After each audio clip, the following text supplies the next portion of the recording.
Maybe the thing you're most scared of is exactly what you should do. I love what I do still. I have passion for it. Whatever it was, I just tried to dominate it. In a place I've always been trying to get to.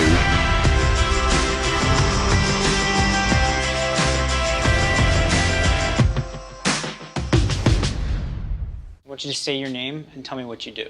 I'm Chris Evans. I'm an actor.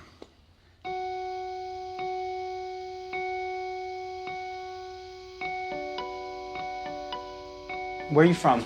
I'm from Boston. You still consider that your home, you said when we were walking up there. Yeah, I got a place back there. I mean, like I said, I got nothing against LA. I just prefer the East Coast. I'm one of 6. I have 3 brothers and sisters. Older sister, myself, younger brother, younger sister. We're really close, you know, a very tight-knit family. We did everything together. We're all actors, so we're all very melodramatic. We're all very, imaginative, and we would play a lot of games together just in our backyard. I had a great childhood. I had a great youth, and my family was a big part of that. That's why I love them. But going home for me is kind of where I just reconnect to that part of my mind, you know, and you just come out here for too long, and things that shouldn't matter start mattering, and you say, I gotta recharge. Initially, I was really big into art. I was drawing and painting and thought art school was going to be the path I was going to take. I didn't start acting until I was about maybe 13, 14. My older sister was doing plays. She was having a ball. I figured I'd try it, and it was a good time, so I kept doing it.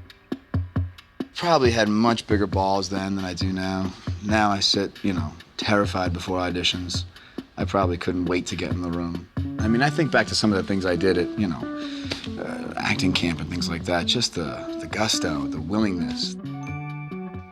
God, who has a yearbook?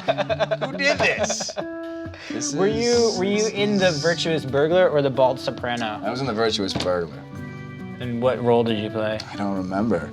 I mean, I did a lot of plays. I couldn't tell you I have nightmares about this, where you're backstage and all of a sudden they're like, all right, we're doing The Virtuous Burglar, you gotta go. It's like, I don't remember my lines. Just get out there, they'll come to you. And you come out on stage with a play you did 15 years ago, and you're forced, this is what happens when I sleep. Bam. Back in the good old days. The good old days, 97. What a time.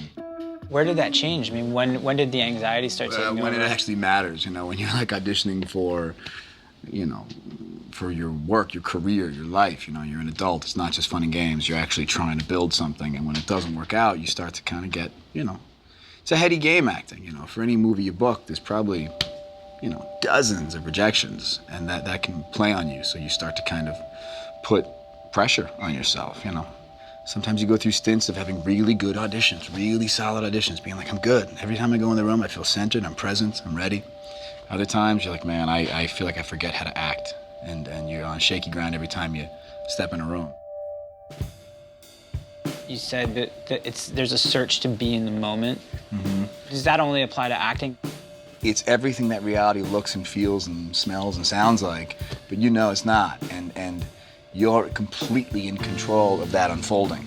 And that's the time where I really feel the most present. And I think that's part of my addiction to acting, because I struggle to find that in life. It's a bit harder when there's no script, and this is just happening in a chaotic form.